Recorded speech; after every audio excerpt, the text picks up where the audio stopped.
Hello everyone, मेरे channel UGC net JRF history में आप सभी का स्वागत है।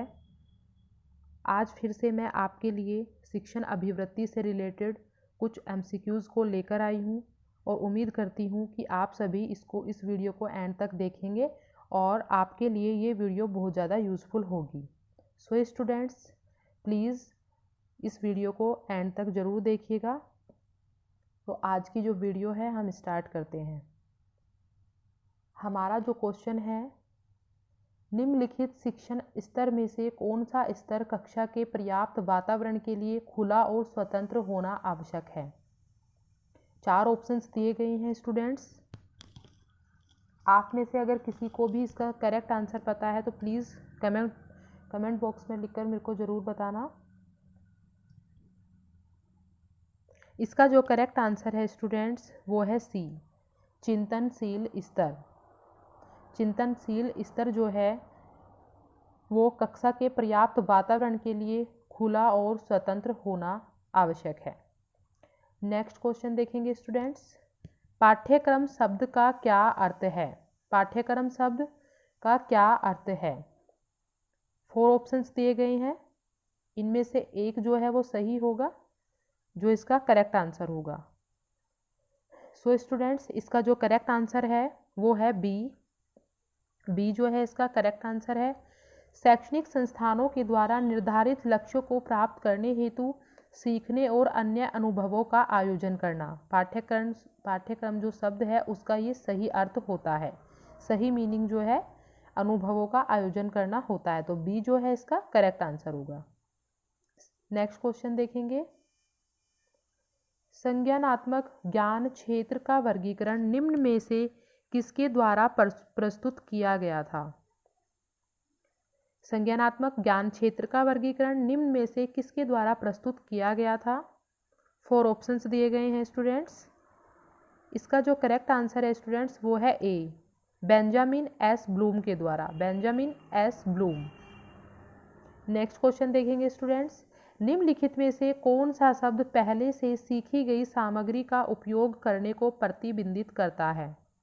निम्नलिखित में से कौन सा शब्द पहले से सीखी गई सामग्री का उपयोग करने को प्रतिबिंबित करता है। इसका जो करेक्ट आंसर है स्टूडेंट्स वो है बी, अनुप्रयोग। अनुप्रयोग जो है एप्लीकेशन, इसका सही आंसर होगा। नेक्स्ट क्वेश्चन देखेंगे स्टूडेंट्स।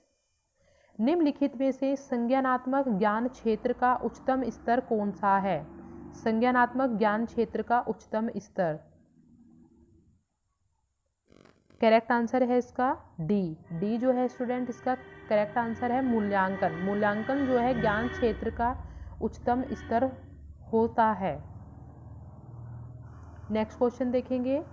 निम्नलिखित में से कौन सा विकल्प सत्तावादी स्तर पर शिक्षण को दर्शाता है। सत्तावादी स्तर पर शिक्षण को दर्शाता है।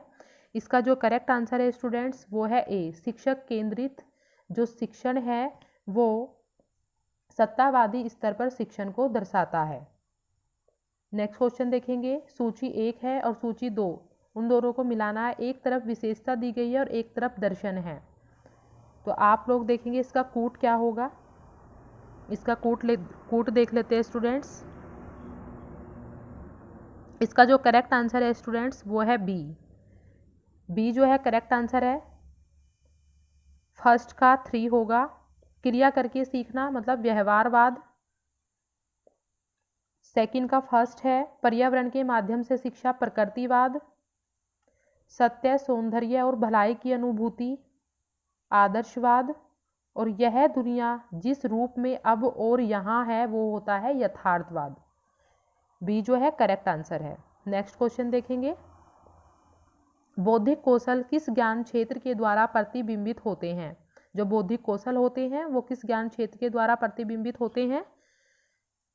इसका जो करेक्ट आंसर होगा स्टूडेंट्स वो है ए, संज्ञानात्मक ज्ञान क्षेत्र। संज्ञानात्मक जो ज्ञान क्षेत्र होता है वो बौद्धिक कौशल ज्ञान क्षेत्र के द्वारा प्रतिबिंबित होते हैं। नेक्स्ट क्वेश्चन देखेंगे स्टूडेंट्स। निम्नलिखित में से किसके द्वारा दृष्टिकोण, मूल्यों, हितों को प्रतिबिंबित किया जाता है। जो दृष्टिकोण है, मूल्य है और हित है उसको प्रतिबिंबित किया जाता है वो कौन सा क्षेत्र होगा। भावात्मक, बी जो है करेक्ट आंसर है स्टूडेंट्स, भावात्मक ज्ञान क्षेत्र। नेक्स्ट, निम्नलिखित में से कौन सा ज्ञान क्षेत्र शारीरिक कौशल के साथ संबंधित है? कौन सा ज्ञान क्षेत्र शारीरिक कौशल के साथ संबंधित है? करेक्ट आंसर जो है स्टूडेंट सी है, मनोसंचालित ज्ञान क्षेत्र। जो मनोसंचालित ज्ञान क्षेत्र होता है वो शारीरिक कौशल के साथ संबंधित होता है। नेक्स्ट क्वेश्चन देखेंगे स्टूडेंट्स, निम्नलिखित में से कौन सा एक उदाहरण संज्ञानात्मक ज्ञान क्षेत्र के रूप में उद्धृत किया जा सकता है? जो संज्ञानात्मक ज्ञान क्षेत्र होता है उसके रूप में उद्धृत किया जा सकता है। इसका जो करेक्ट आंसर है वो होगा ए, किसी विशेष विषय का वर्णन करना। कोई एक विशेष विषय हो और उसका वर्णन करना। नेक्स्ट क्वेश्चन, निम्नलिखित में से किसको शिक्षण के संदर्भ में मनोसंचालित के उदाहरण के रूप में लिया जा सकता है? शिक्षण के संदर्भ में मनोसंचालित के उदाहरण के रूप में लिया जा सकता है। इसका जो करेक्ट आंसर है स्टूडेंट्स वो है प्रयोग करना। बी जो है इसका करेक्ट आंसर होगा, प्रयोग करना। नेक्स्ट क्वेश्चन देखेंगे स्टूडेंट्स, निम्नलिखित कथनों में से कौन सा कथन असत्य है? इन कथनों में से कौन सा जो कथन है वो गलत है, वो हमें देखना है। ए जो है करेक्ट आंसर है इसका, मतलब कि इसमें असत्य पूछा गया है तो असत्य जो है ए है। ए जो आंसर है वो है शिक्षा और शिक्षण एक ही अवधारणा है, ये बात क्या है गलत है। बाकी जो तीन ऑप्शंस दिए गए हैं ये करेक्ट होंगे, तो इसमें से हमें गलत का ही गलत बताना था, तो गलत जो है ए होगा। ए जो है करेक्ट आंसर है। नेक्स्ट क्वेश्चन, निम्नलिखित में से कौन सा शिक्षण के क्षेत्र में विशेषज्ञता को दर्शाता है? शिक्षण के क्षेत्र में विशेषज्ञता को दर्शाता है। इसका जो करेक्ट आंसर होगा स्टूडेंट्स वो होगा डी। डी मतलब उपरोक्त सभी अवधारणाओं का ज्ञान, शिक्षण कौशल, निर्णय लेने का कौशल, ये ही विशेषज्ञताओं को दर्शाता है शिक्षण के क्षेत्र में। नेक्स्ट क्वेश्चन देखेंगे स्टूडेंट्स, निम्नलिखित में से किस प्रकार का व्यक्तित्व शिक्षण के दृष्टिकोण से सबसे अधिक अनुपयुक्त है? किस प्रकार का व्यक्तित्व शिक्षण के दृष्टिकोण से सबसे अधिक अनुपयुक्त है? इसका जो करेक्ट आंसर है स्टूडेंट्स वो है सी, जिसकी शिक्षण में कोई अभिरुचि नहीं है। जिसकी शिक्षण में कोई अभिरुचि नहीं है, सी जो है करेक्ट आंसर है। नेक्स्ट क्वेश्चन, निम्नलिखित में से कौन से अध्यापन के सिद्धांत हैं? अध्यापन के सिद्धांत कौन से हैं? इसका जो आंसर होगा स्टूडेंट्स करेक्ट आंसर है इसका डी, उपरोक्त सभी। उपरोक्त सभी जो है अध्यापन के सिद्धांत है। मनोवैज्ञानिक से तार्किक की ओर, विश्लेषण से संश्लेषण की ओर, मूर्त से अमूर्त की ओर, प्रकृति का पालन करना, चारों ही ऑप्शंस जो हैं सही हैं। नेक्स्ट क्वेश्चन देखेंगे, निम्नलिखित में से कौन सा या कौन से विकल्प विश्लेषण के अर्थ को दर्शाते हैं? विश्लेषण के अर्थ को दर्शाते हैं। इसका जो करेक्ट आंसर है वो होगा ए, संगठक भाग में एक समस्या का हल ढूंढने की क्षमता। संगठन जो भाग होता है, संगठक भाग, उसमें एक समस्या का हल ढूंढने की जो क्षमता होती है वो विश्लेषण के अर्थ को दर्शाती है। नेक्स्ट क्वेश्चन, निम्नलिखित में से कौन से शब्द कक्षा शिक्षण में विषय वस्तु को सरल ढंग से प्रस्तुत करने के नियमों के लिए प्रयुक्त किए जाते हैं? कौन से शब्द हैं जो कक्षा शिक्षण में विषय वस्तु को सरल ढंग से प्रस्तुत करने के नियमों के लिए प्रयुक्त किए जाते हैं? इसका जो करेक्ट आंसर है वो होगा बी, शिक्षण सिद्धांत। बी जो है करेक्ट आंसर है।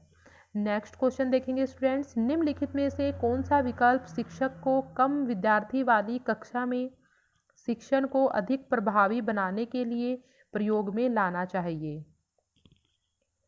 इनमें से कौन सा विकल्प शिक्षक को कम विद्यार्थी वाली कक्षा में शिक्षण को अधिक प्रभावी बनाने के लिए प्रयोग में लाना चाहिए? इसका जो करेक्ट आंसर है वो है डी, मतलब कि उपरोक्त सभी। अधिगम संबंधी समस्याओं की पहचान करना, छात्रों पर व्यक्तिगत ध्यान देना, अनुदेशन को छात्रों के बीच की विभिन्नताओं को ध्यान में रखकर बनाना, तीनों ही ऑप्शन जो है करेक्ट हैं। नेक्स्ट क्वेश्चन, निम्नलिखित में से शिक्षण समव्यवसाय के प्रारंभ में सबसे महत्वपूर्ण एकल कारक कौन सा है? इसका जो करेक्ट आंसर है स्टूडेंट्स वो है सी, शिक्षक को अपना व्यक्तित्व और क्षमता को कक्षा और छात्रों से संबंधित करना। नेक्स्ट क्वेश्चन देखेंगे, निम्नलिखित में से कौन सा कथन प्रभावी शिक्षण के संदर्भ में सही है? जो प्रभावी शिक्षण होता है उसके संदर्भ में सही है। तो करेक्ट आंसर जो है सी है, शिक्षकों द्वारा छात्रों को सिखाना और समझना। शिक्षकों द्वारा छात्रों को सिखाना और समझाना। नेक्स्ट क्वेश्चन, सूची 1 का सूची 2 से मिलान कीजिए। एक और दार्शनिक है और एक तरफ उसके दर्शन है, तो इनमें से आप देख सकते हैं इसका जो करेक्ट आंसर होगा वो मैं आपको बता देती हूँ। सी जो है स्टूडेंट इसका करेक्ट आंसर है, मतलब जो फर्स्ट है टैगोर उसका थर्ड होगा। बालक सभी प्रकार की पुस्तकों से अधिक महत्वपूर्ण है। सेकंड का 4 है विवेकानंद, योग शिक्षा का एक माध्यम है। महात्मा गांधी ने सामंजस्य पूर्ण व्यक्तित्व का विकास, इनका दर्शन था ये। और फोर्थ जो है बौद्ध धर्म कर्म का सिद्धांत, इन्होंने कर्म के सिद्धांत पर बल दिया। सी जो है करेक्ट आंसर होगा। नेक्स्ट क्वेश्चन देखेंगे, यह किसने कहा है शिक्षा मानव निर्माण है जो चरित्र निर्मित करती है, मन की शक्ति बढ़ाती है, ज्ञान का विस्तार करती है और जिसके द्वारा आदमी अपने पैरों पर खड़े हो सकते हैं। ये जो डेफिनेशन दी, ये जो कोटेशन दी गई है स्टूडेंट्स, ये किसकी है? इनमें से आप देख सकते हैं। इसका जो करेक्ट आंसर होगा स्टूडेंट्स वो होगा ए, स्वामी विवेकानंद द्वारा कही गई है। ये बात जो है स्वामी विवेकानंद जी ने कही थी कि शिक्षा मानव निर्माण है जो चरित्र का निर्माण करती है, मन की शक्ति को बढ़ाती है, ज्ञान का विस्तार करती है और जिसके द्वारा आदमी जो है अपने पैरों पर खड़े हो सकते हैं। नेक्स्ट क्वेश्चन देखेंगे, निम्नलिखित में से कौन सा गतिविधि निम्न शिक्षण प्रक्रिया में सबसे पहले आनी चाहिए? कौन सी गतिविधि है जो शिक्षण प्रक्रिया में सबसे पहले आनी चाहिए? तो डी जो है करेक्ट आंसर होगा स्टूडेंट, उपरोक्त सभी। उद्देश्यों का निरूपण, शिक्षण अनुदेशन की योजना बनाना, छात्रों की रुचि के बारे में जानना, तीनों ही जो ऑप्शन दिए गए हैं वो करेक्ट है स्टूडेंट्स। नेक्स्ट क्वेश्चन देखेंगे, ये लास्ट क्वेश्चन है, निम्नलिखित में से कौन सा कथन प्रभावी शिक्षण में सम्मिलित है? कौन सा कथन है जो प्रभावी शिक्षण में सम्मिलित है?